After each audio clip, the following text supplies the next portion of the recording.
Welcome to Manna at the Tap, a podcast of Tapestry Ministries. Each episode reflects on a daily Bible reading from the Revised Common Lectionary.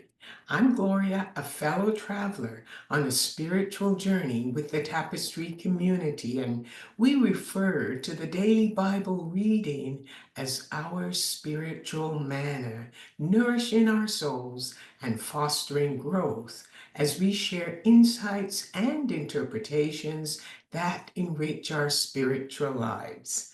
Monday, March 17, 2025, marks day 11 of the Lenten journey.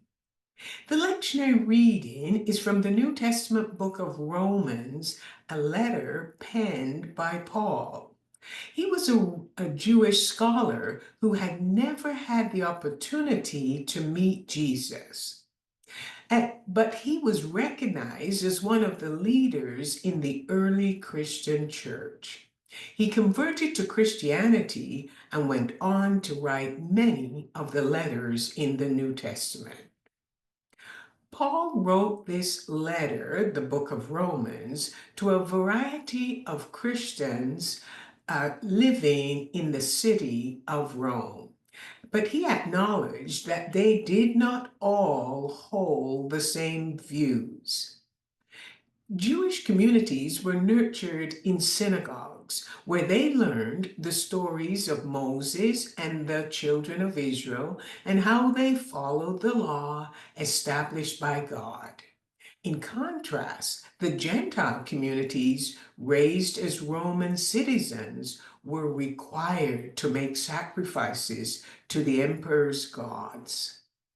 The lectionary reading is Romans chapter 4, verses 1 to 12, where Paul communicates with both groups that it is not about what you do, but rather what you believe. The reading starts by discussing Abraham. The Old Testament book of Genesis tells us the story of Abraham's journey from his birthplace to a new homeland, guided by the voice of the Lord. Though Abraham had many possessions, he lacked a son to inherit them. He had tried to adopt his nephew, but the nephew chose to find his own community. One night, as Abraham lay in bed, worrying about his long-serving servant being his heir, he received a vision from the Lord. He was instructed to go outside, look up at the sky, and try to count the stars if he could. In the vision, the Lord assured Abraham that his descendants would be as numerous as the stars and that he would be the father of many nations. In that moment, Abraham believed the word of the Lord. Paul will inform both Jewish and Gentile communities that Abraham believed in the word of the Lord, but this represents the essence of faith. Faith is listening to the words spoken by the Lord and being embraced by the people who hear them. Abraham maintained a right relationship with God, which provided the context for our lectionary reading today. Paul framed Abraham's life as a story of God rather than just about Abraham himself. Abraham placed his trust in what God communicated to him, and he engaged with what God was orchestrating in his life, marking a pivotal moment. He relied on God to set him right instead of attempting to do it on his own. The Jews of Paul's time revered Abraham as their father. They thought his life was without fault because he was willing to sacrifice his son Isaac. However, Paul, who was a scholar of the Old Testament, explained to the Jewish community that Abraham's relationship with God was rooted in faith. He listened to God's words and believed them before having a son. Faith is a story about God that illustrates why we can have confidence in God. Abraham received a gift from God without any basis for boasting. God established a covenant with Abraham, which we can depend on because God is committed to his promises.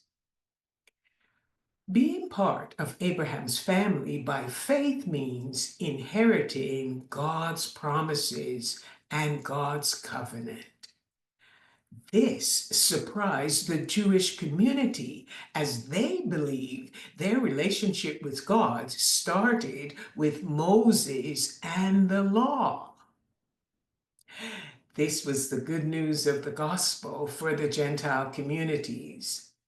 They did not have to undergo circumcision to be part of God's family. Paul informed the Jewish community that God's covenant with Abraham began years before God asked him to be circumcised. Then he explained that circumcision served as a sign that Abraham and his descendants were people of faith due to their right relationship with God. Our lectionary reading today highlights God's grace. And Paul will contrast faith and works, which inherently create a relationship of obligation. That's what works do.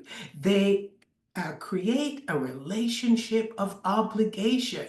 And if God accepts us based on our works, he's obliged to accept us.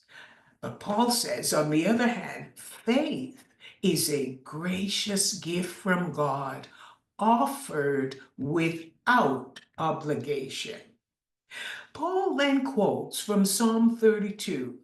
God does not wait for us to come to him.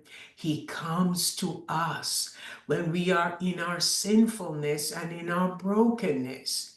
He blesses us, forgives us, and covers our sins when we humbly approach him. God invites us into a covenant relationship, and God remains faithful because of his promise made long ago to Abraham, who is our father of faith. God will never forget the promises he made to Abraham or the promises he made to us.